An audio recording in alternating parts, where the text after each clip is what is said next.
The Kingdom of Meroe was a wealthy and politically stable state. It had an impressive, distinctive, and very rich cultural heritage. And although the Meroitic people had their own language, but unfortunately we can't tell the story written by them because their language hasn't been deciphered yet. My name is Shadia Taha, and I'm a heritage specialist. And today in this video, I will challenge the widely held view about how the Kingdom of Meroe ended. Some archaeologists in the past and continue to the present argue that the Kingdom of Meroe collapsed as a result of an invasion by Axum. But the reasons for the decline of the Kingdom of Meroe remains mostly unknown. I will argue that there are several reasons which led to the decline of the Kingdom of Meroe. The Kingdom of Meroe was the third and final period of the Kushite Kingdom. The kingdom was named after its capital at Meroe, and it lasted from 590 BCE to around 350-400 CE. The kingdom was quite well known and famous.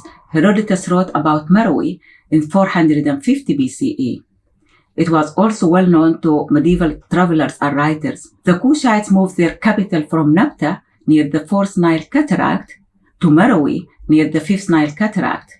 Meroe provided better economic advantages, richer rainfall, and therefore supported a higher population density. Meroe was a very advanced society. Women held prominent roles more than in Egypt or anywhere else in the ancient world. They had political power, authority. They shared in decision-making. They were queens on their own right, and they led armies to defend their kingdom.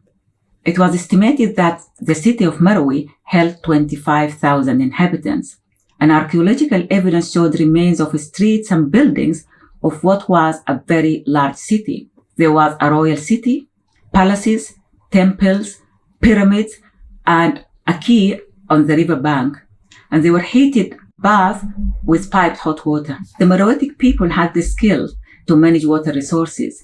They built reservoirs, and they had very highly organized irrigation system. They also had the resources to smelt iron ore. They had the water from the Nile and the acacia trees. So the main industry and craft in Meroe was the smelting of iron ore and making iron implements, weapons, and tools. Iron provided Meroitic farmers, hunters and gatherers with advanced tools and weapons.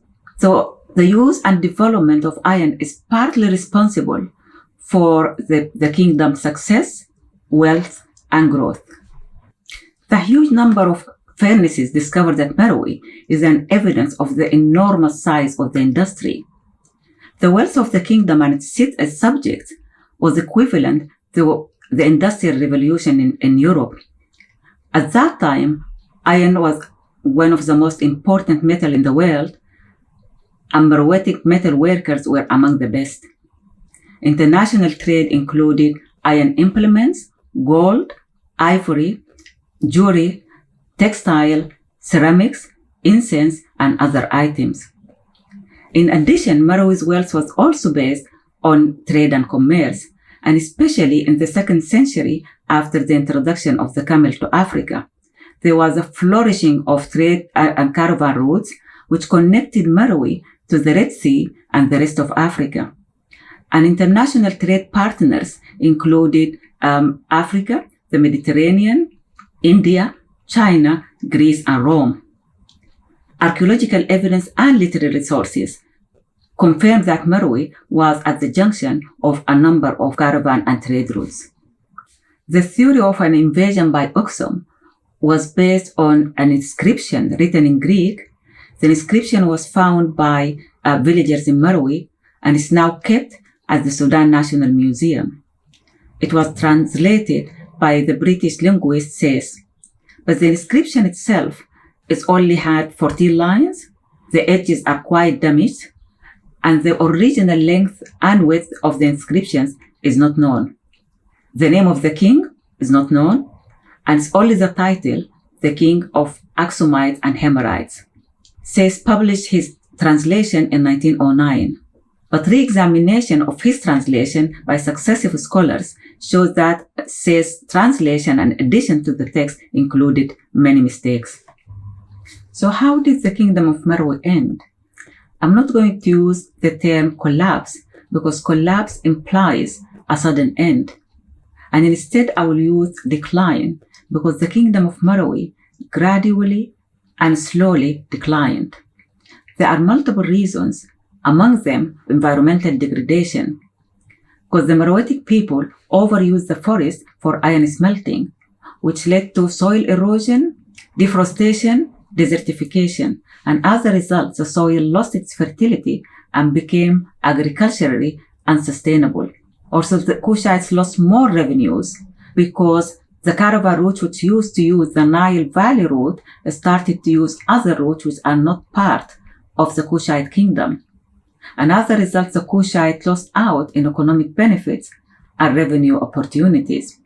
Also, with the degradation of the economy of Roman Egypt, trade between Kush and Egypt declined, which added more stress to the Kushite economy.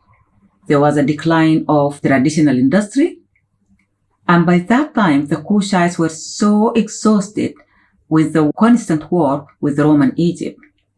There was family feud, which led to political fragmentation. But what I find most essential is up to date, there isn't any archaeological evidence which supports an invasion by Axum. But this is my perspective on how I believe the Kingdom of Meroe declined. But I'm not the only person who holds this view. Numerous scholars are cautious not to jump to conclusion. I hope you found this video interesting and informative.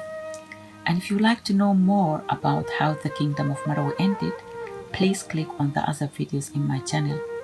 And if you have any questions on the topics covered or any suggestions, I would love to hear your comments.